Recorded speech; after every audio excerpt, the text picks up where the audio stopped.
Hi, my name is Sharon, otherwise known as Kaki's Vlog. I'm doing this video because I have a strong lead to propagate the gospel of teaching strategies that children should be getting more of. And I will be doing lots of series, so help me God. I will be doing lots of series treating different topics can best pass this message across in short forms so it is easily munched and understood, if that makes any sense. This is going to be my first of such videos, and on today's topic I will be talking about how to sustain focus in children irrespective of their age, their year group, and irrespective of the subject matter you're treating. It works every time. I've taught in nursery, reception, high school, detention, primary, colleges, name it. So I think if these steps worked for me, they should be tried. Just try it and see how that goes. And this is open to everyone, any and everyone, children especially. So I put down this bit here. So the topic is Focus 101. Focus 101. And I hope you can see it. Let's see. Aha. It fits right into the board. Fantastic. Okay. So basically, many times the problem that many students have is not, oh, the lesson was boring. Yes, that also counts. I didn't find it interesting, which is also boring. I'm not feeling well. I'm just not interested and things like that. Sometimes these are the factors responsible. The learning styles, the children haven't come into their own to understand how best they learn. Teachers don't also know totally how the children learn, and if they did, they're stretched far too thin to actually do differentiation in different topics. It's quite difficult because they're working against time. The second one is the family. What kind of family setting do they have?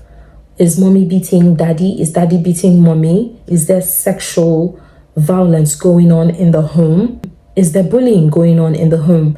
A lot of you might not believe this, but sometimes parents bully their children. You're comparing your children with other children. You're comparing their grades with other grades. It doesn't help. And this is what is causing a lot of issues in the class.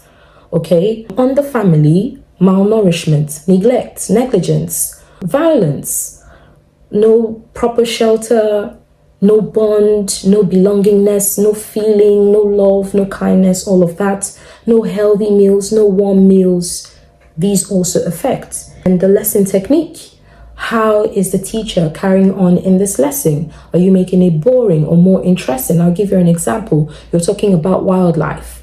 Relate that wildlife to your own personal experience. Did you go to a jungle? Have you been to a jungle? Do you want to play a video that shows something that has to do with wildlife, the people who live there, how they dress? You can see now that you're talking about wildlife, but you've added your personal experience. You've added a video to talk about the people who live in the wildlife. You've added a joke about, oh, if they dress this way, do you like trying on what they dress like? How would you look? And people are like, no, I don't want to dress that way. You've added a bit of humor to relax the children or your students. And you can also do this for the older ones. You can say, okay, can you guys write down 3 things about the wildlife? 3 things about wildlife that you know of. And everyone is writing. And out of those three things related to what you have going on in your country, in your culture, are there differences? Are there similarities? Now you're making them right, which is also keeping them busy and active. And then we move to listen and recall. You're teaching in a class, or you're playing a video, you're playing an audio. If that audio is 10 minutes long, right?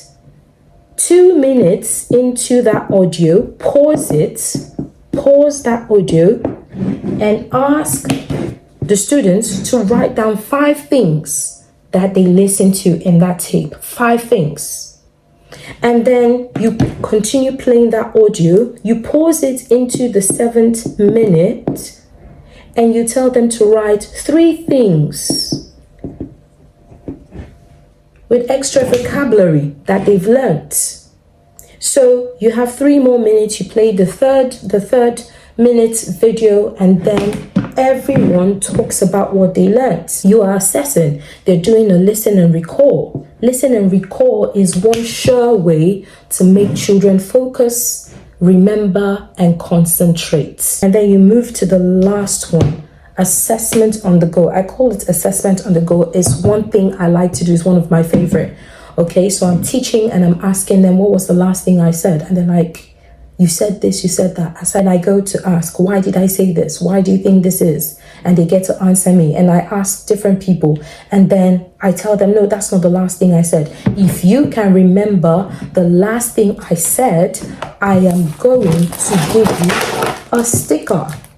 And so they love stickers. It depends on the age grade you're teaching.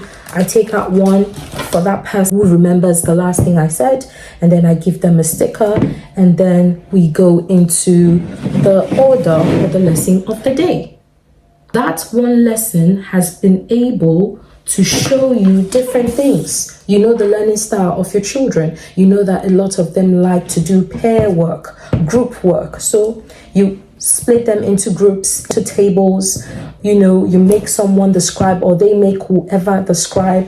You move down to the family. Are you guys doing well today? Are you bright and early? We have a great lunch today. We're going to play. We're going to do this. We're going to do that. You are exposing them to a very relaxed atmosphere, and then you move to the lesson technique. How are you teaching your lesson? Is it interesting? Is it interactive? Is it spontaneous? Is it boring?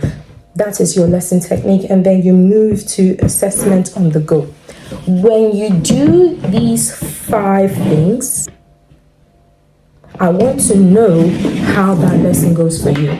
And I will try as much as possible to be consistent, because shooting content is not a walk in the park. And so I'm going to try my best. I'm going to use my own experiences of over 11 years. I'll bring it to the fore, and I want to see how these things, these processes are working for you in the classroom. And even when you're having trainings for adults, you can also use it for adults. Right? You're having a training on something, use these 5 steps. It is tested and trusted. If you like this video, share, subscribe, like, and I'll see you in my next video.